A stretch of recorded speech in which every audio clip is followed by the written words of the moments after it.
who are trapped between Oxford and Camp Liberty, we want to say to them, Ma Nashrafi Ashton!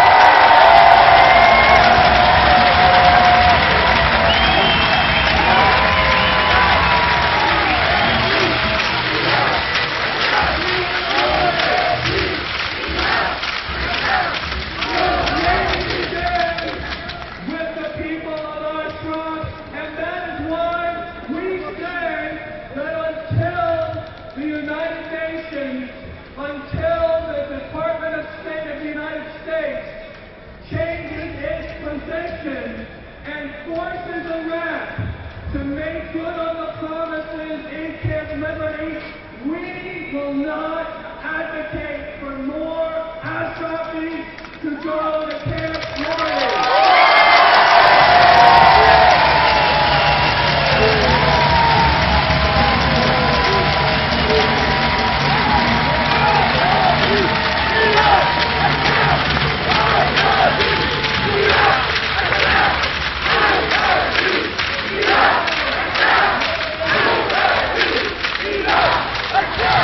Viva!